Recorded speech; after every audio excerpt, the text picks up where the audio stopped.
So Mark and I are going to be trying a bunch of whiskies that have been finished in barrels in France from Dumangin. And if you're going to pick up anything from this video, it's that Australians cannot pronounce French words. 100%. No, I'm heaps French. Oh my God. Champagne, mate.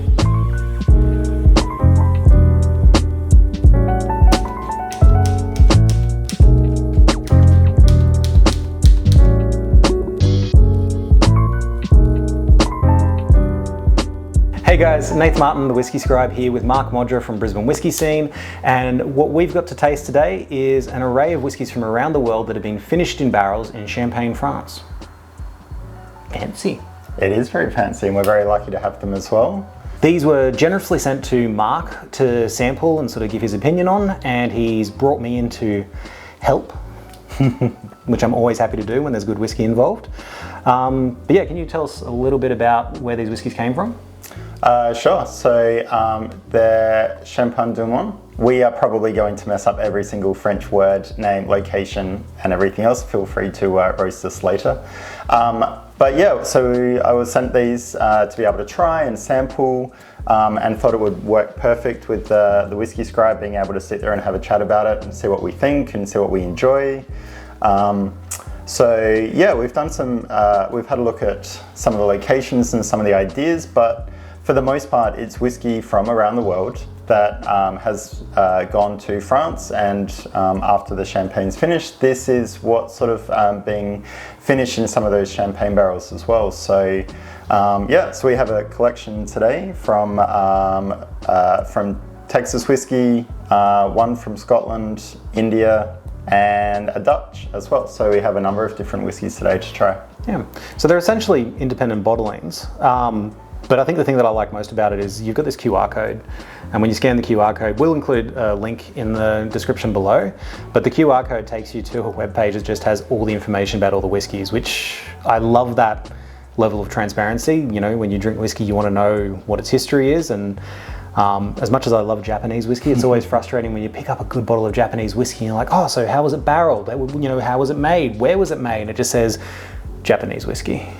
Yeah, for this one we have pretty much everything where it came from, the number of bottles that came from it as well, a lot more other information as well, and some of the barrels have like which brands, or the bottles have which brands they came from as well, so you can always go back and look at side by side from core releases and have a look at these releases as well and do side by side.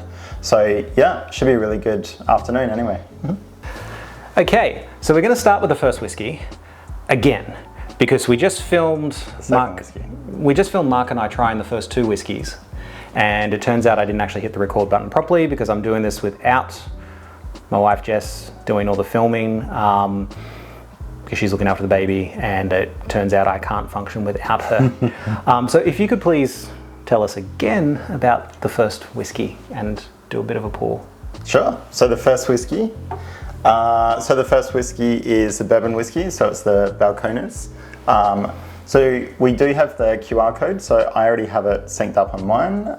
So we're looking at the first one, so United States, 3 years in bourbon barrels, 52 months, so still a good long time in the champagne barrels as well. 55.2, so 6-year-old. So it is still the Balcones double barreled, and it's still, the majority of it is corn, but we do have the rye whiskey as well. So although we tried this literally about 5-10 minutes ago, it was such a nice whiskey that I'm definitely more than happy to come back to it. But just so that we're getting those notes accurate, I also said before that I really love a whiskey that's got really thick oily legs, because that oil tends to carry flavour. Yeah. So yeah, so it's definitely good to have sort of, we talked about the fact that it's an independent bottler and we are trying whiskey from around the world. So yeah, we're definitely enjoying trying them, and we did find, and we can definitely still find that sweetness as well, but we're still getting that traditional Balcones flavour as well. It's a really nice balance, because you've got this like almost like a meaty sort of flavour that comes from that classic Texan whiskey. It's a bourbon, but it's got a reasonable proportion of rye in there, so you've got this bit of spicy sort of flavour notes. But But then I think the champagne cask and the time in that has just really mellowed it and blended it nicely together. And at 55%, it's carrying weight. It's carrying a lot of flavour, but it's all really nicely balanced. There's no one flavour that's sort of fighting for attention. They're all working in harmony. It's more like a symphony rather than one person standing in the front of the stage and belting out lyrics. Ooh. Yeah, a lot of that sweetness, a lot of the flavours coming in through from that champagne barrel as well. Yeah, I was not disappointed trying that one again. No, definitely not. So then that second one was, this is a Dutch rye whiskey. So it was my first time trying any whiskey from Netherlands. I cannot pronounce the distillery. It says distilled at Zuidam Distillery, Zuidam, Zuidam Distillery. And it's double barreled in the Champenoy cask. I've got no idea how to pronounce that. Yes, please feel free to correct us. We are not French. Our pronunciation is horrible and we apologise, but we're going to enjoy the whiskey anyway. You don't need to say it right to enjoy it. Ooh, still good the second time. Yeah, there's so many whiskies out there where there's no backstory, there's no information about how they were barreled. They're like, it's pretty much just, this is my whiskey, drink it. Whereas this, you scan the QR code on the bottle and you can find all the information about where the whiskey came from, how it was made, you know, what the secondary aging was. That's really, really fantastic for people who obsess over whiskey like we do.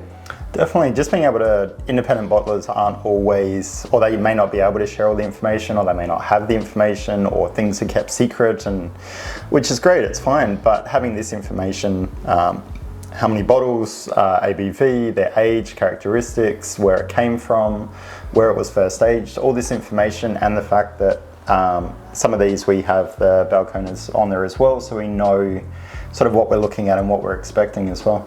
It's definitely, at 47%, it's definitely a lot lighter in flavour than the first one. It still has that big rye flavour as well, that smell. Yeah, it's like a different sweetness balanced with the rye spice. So the next one is the Blue Corn Texas whiskey. So Balcones again, Blue Corn. I don't have any with me, but that would be interesting to do a side by side as well. Yeah, comparing the whiskey compared to like how it would be after spending time in a champagne barrel. Yes. That's a shame. I do only have this one. But it's not the Blue Corn? It's not the Blue Corn. Yeah. So if we drink that one, it's not for science, it's just for enjoyment. Yeah, I think it'd be interesting to see side by side, but if you're going to compare Blue Corn, it'd be good to compare Blue Corn with Blue Corn.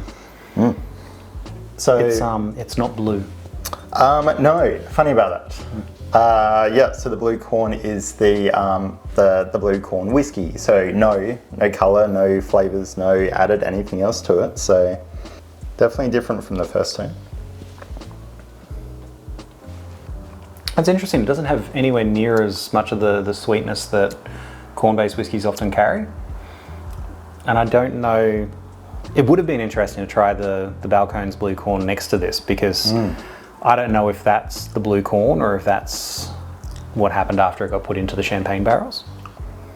Yeah, still sweet, but definitely a different taste than the first two.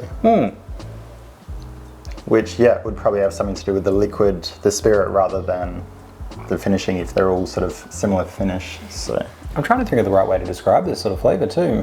It's delicious. That's the right way to describe it. It is delicious. Yeah, there's still this element of the wood in there, but it's not carried across quite as strongly as the first two. 21 months as well in the champagne instead of the 52 or 54. So and 4 years in bourbon barrels. Yeah, so not as much. Yeah. Okay. I like to think I'm independent enough with my tasting notes that if I see somebody writing something that I'm not tasting, I'm not going to like jump on board. It's like, yes, marmalade, yes, because you said so. But I'm just seeing there in the notes that it says cinnamon candy and burnt marshmallow, and that actually is the sweetness that I was trying to work out how to describe, but we don't get a lot of cinnamon candy in Australia. Yeah, I'm definitely getting the peppery sort of finish as well. there's that little bit of that texture at the back of the palate of marshmallows. You know, like you've got that little bit of like this malty sort of, it's like this smoothness on the back of the tongue. A little bit. I feel like you're just agreeing with me to be nice. Well, marshmallow is a very personal preference, and after burning it to death on a fire, and then I like mine more sticky, and I'm not quite getting that, but it's definitely sweet, and I'd agree with that sort of like fruit sweet, still spice, still a little peppery, bit spicy on the back as well. Oh yeah, in the clip that we accidentally didn't record, you were talking about how you, on the first couple of whiskies, you got that apricot sort of flavour. Taste. Yeah. Are you picking that up in this one? Because I'm not getting apricot on this one. And I was theorising that because it was on a couple of different whiskies at the start, that maybe that apricot flavour was coming across from the champagne barrels. Which I suppose technically it could have, because this one spent 4 years in bourbon barrels and 21 months in champagne. Yeah, so this spent like about half the amount of time in champagne barrels. So that apricot flavour could have actually come across in the champagne barrels, and we're just not picking as much up on this one because it spent less time in there. Yeah, this one I think is more of the bourbon is shining through, but with that extra sweetness as well. Okay, so should we move on to the next one? I think so. So this one is an Indian whiskey. So it's an Indian single malt, distilled in Goa, India, double barreled, so finished in those champagne barrels again. The word they're using for champagne, and I'm pretty sure it's champagne barrels, they call it Ratafia Champignons casks. And again, I'm pronouncing that wrong. To me, this word almost looks like champignons, but I'm sure it's not a mushroom barrel that they've put this whiskey in. But anyway, so this one's 46.4%. It's distilled in the workhouses of the quality whiskey industry in India. This Goan spirit possesses the qualities of aging in an extreme climate, with 4 years of maturation in bourbon casks under the Goan climate, followed by 2 years of secondary aging in the champagne casks, in champagne caves. That's cool. It's been aged in caves. Yeah. When we did our French tasting, we were actually looking at some of the stores, instead of like say the American or some of the others where you expect big rick houses and stuff where they're storing, it's more underground moss. You've got the roots coming through as well. So yeah, it's really interesting, and I'd love to see it as well. So 4 years in bourbon barrels, 24 months in the champagne. 46.4%, 6 years old. So it should be very different from, say, America or the Dutch whiskey as well. Well, this is the first single malt of the tasting, isn't it? Yes. Ooh. I think the apricots are back.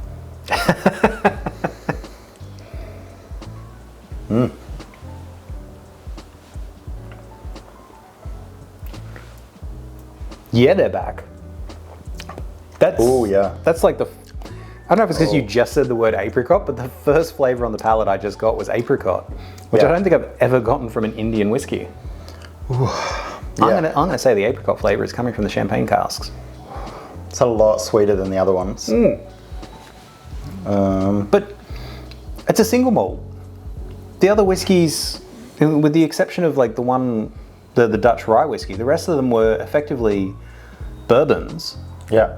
Like heavily corn based, which is typically a sweet whiskey. This is a single malt,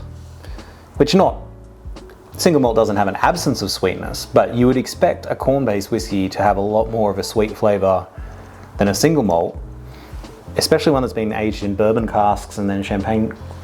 It must have been, I'm wondering if it was sweet champagne casks? Like, you know how you got dry champagne and sweet champagne? I'm wondering. So the tasty notes they've got is tropical fruits and orchard fruits, I'll agree with. Yeah. Grilled pâtés. The honey, the spices, the wax. I don't know about pâté, but I'm definitely getting the Manuka honey. The sweetness and the fruits, dried fruits. And there's an interesting waxy sort of note to it. It's got nice legs, but they're a lot faster moving than the other ones, so it tells me it's a little bit less oily than some of the previous whiskies. Yeah, I think it tastes that way as well. Yeah. It's a lot more drier as you pretty much as soon as it goes down, it just evaporates. Yeah, it's got a dry finish. Very much so. Still really enjoyable.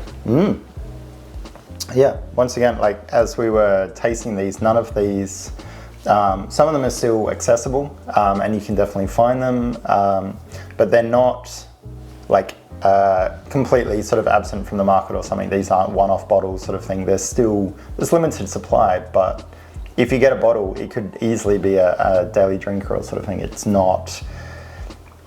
definitely something that you would enjoy, and I'd quite happily enjoy most of these as well. I think, yeah, most of them, I think it even said on the website that there were about, there were a couple of hundred bottles of each, because they had, like, they got multiple barrels. Yep. They're not single cask releases, which is often the case with independent bottlings.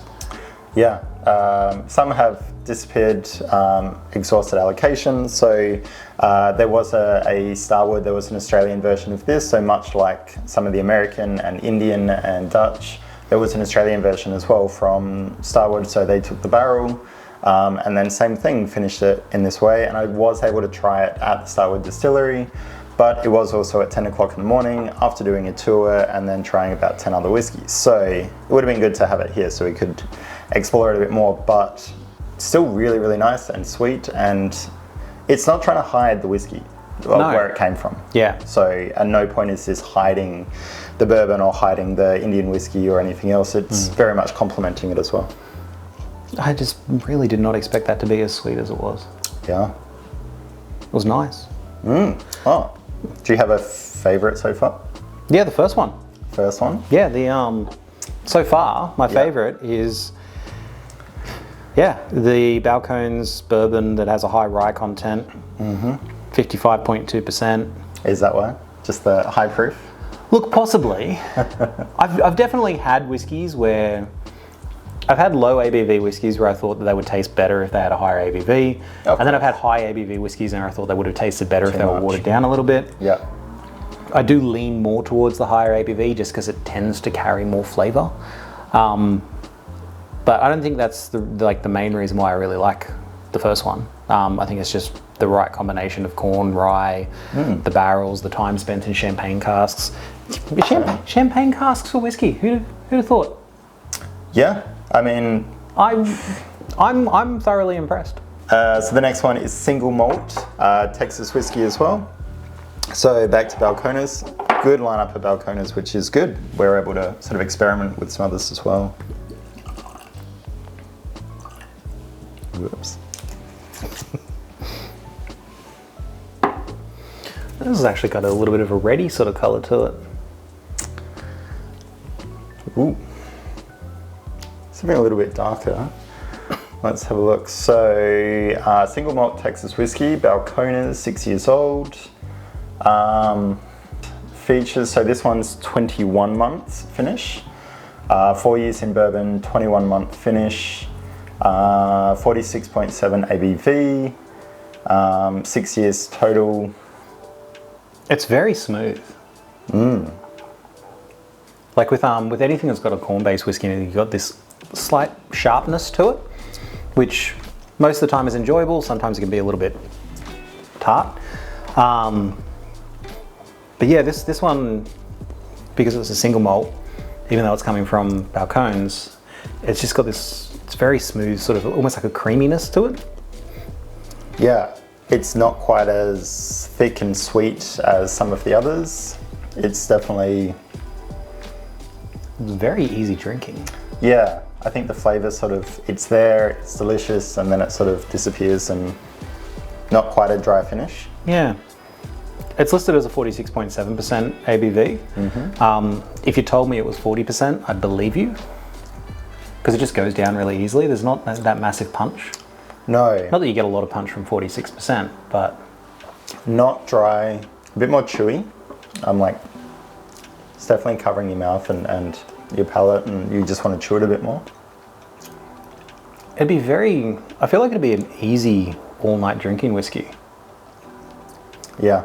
I can just see myself getting to the end of the bottle and going, what? That can't be the end. I opened this 2 hours ago.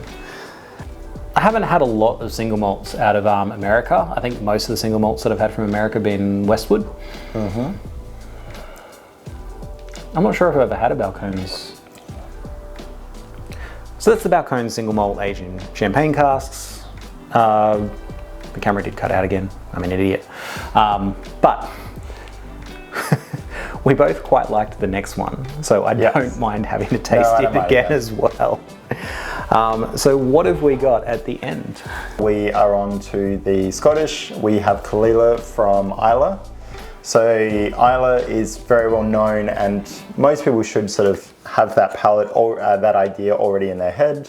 Islay whiskey, smoky, peaty, delicious, oily, seaside. It definitely has that flavor profile. So even as we're talking about it, you should probably go, okay, I know exactly what this is going to be, especially with the Kalila as well. So 8 years in second-hand hogshead, 18-month finish in the champagne. So a 9-year-old whiskey. So yeah, let's have a try. Oh, yeah. I know, it doesn't matter how many times you come back to it. No, it doesn't. And for an 18-month finish, we're still getting a lot of the Islay flavours on the nose. It's that classic salty, briny Islay peat. Yeah. You know, like you can 100%. Yeah, you can tell a peated whiskey from Islay apart from like a Highland peat or anything like that. Yeah. It's always interesting when you get a Highland peat and you smell it and you're like, okay, this is going to be this, and it's like, oh, okay, no, this is a Highland peat. Same as Australian peat. It's just that eucalyptus flavour. It is so delicious. I do love that. When Australian whiskey distillers use Australian peat, it does tend to, it almost smells like a bushfire. Yeah. Which is for some reason nostalgic for us. We like the smell of a bushfire, even though it usually represents some cataclysmic shit. But the smell of an Australian bushfire is actually quite nice, and it's notable. And then when you've got that Highland peat, it tends to be quite almost like white pepper sort of smoke. Whereas your Islay peat is that salty, briny goodness. And I think the other thing I really like about Islay peat is the whiskies from Islay, they're so light in colour. Yeah. Even though this is a 9-year-old whiskey, 9-year-old whiskey. Yeah. It's had plenty of time exposed to the wood in barrels. And I feel like any other Scottish distiller who's releasing a 9-year-old whiskey, if it looked this light, they would add E150A colour to make it look darker, to try and, you know, really emphasise that barrel influence. And that kind of annoys me. I don't have a problem drinking whiskies that have E150A colour in it, but I feel like you should have to disclose it. I've done a whole video where I talk about that, and I even show you how E150A colour works, because I had a little bottle of it and I was able to turn my homemade whiskey that was only 3 months old into something that looks like it had been spent 10 years in a sherry cask. But yeah, the Islay peat, they're true to exactly what it is. Like, this is our whiskey, you're gonna like it or you're not. Yeah. And this is the side by side with this one's the Balcones. Yeah. So yeah, well and truly different colours, different. And not to say that, I don't know if they have, but not to say that Balcones single malt has added colour to their whiskey, but there's a notable difference between those two colours. I think very different finishes, very different casks, very different chars, very different everything else. And Islay smoke and peat, and the whiskey that's being released, you go or you look for an Islay for a very specific reason.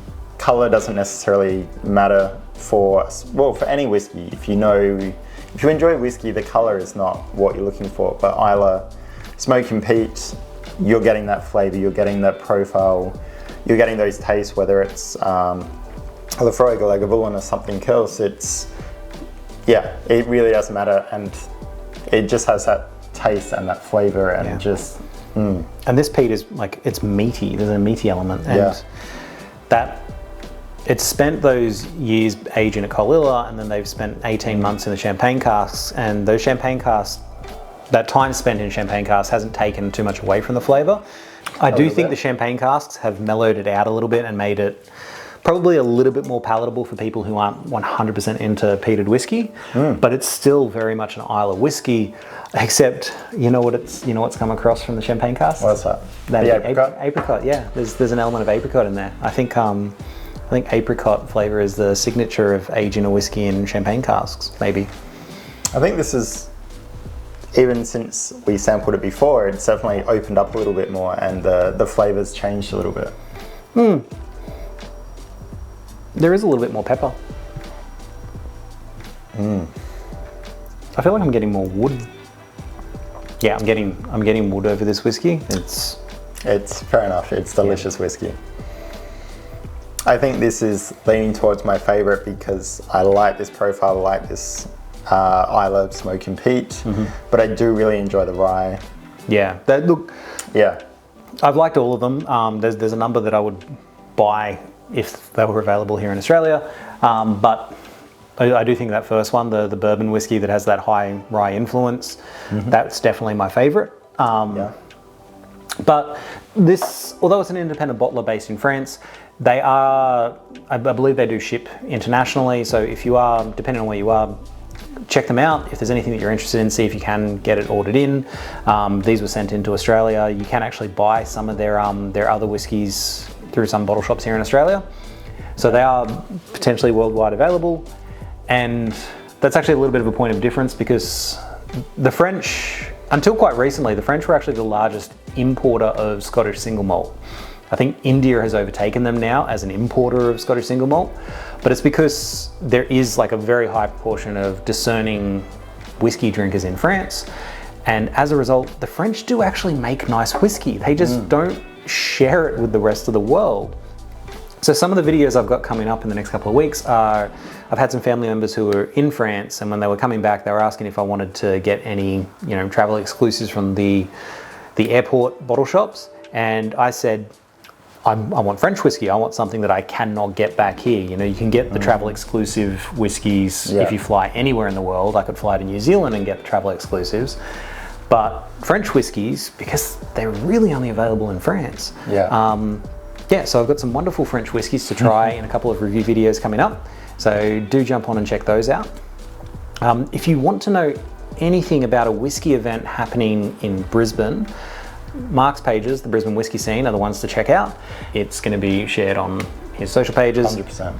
And then people will often send Mark these sorts of things because he is a discerning whiskey drinker for him to review. So you can always find those sorts of things as well. I do occasionally review whiskey, so you can also subscribe to my channel to find that sort of stuff. But I think that's sort of all we had. I think that wraps up kind of nicely. I think so. The whiskies are good. You should try them. Definitely. Definitely worth going out. We enjoyed all of them. They're easy drinkers. Being able to enjoy them like this, but also trying them side by side with their counterparts. We both agreed that trying the blue rye, blue corn would have been really interesting to try a side by side. And some of these others as well, even just a Kalila, which I really love, trying it side by side and pulling out some of those flavours as well. Would have been a really, really interesting sort of experiment, and to be able to try them. I've enjoyed all of these as well. Yeah, me too. Thanks for inviting me to try these whiskies. Of course. Yeah. Like, subscribe, do all that usual stuff that YouTubers talk about, and slange. Slange. Yeah, we're empty again, aren't we? Yeah. This time I'll take the glass away. I'm not going to even stop recording the camera this time because I don't want to risk. No. I'm actually going to double check that it is definitely recording. If we do a third, we're going to have to be... We're good. We're recording. Perfect.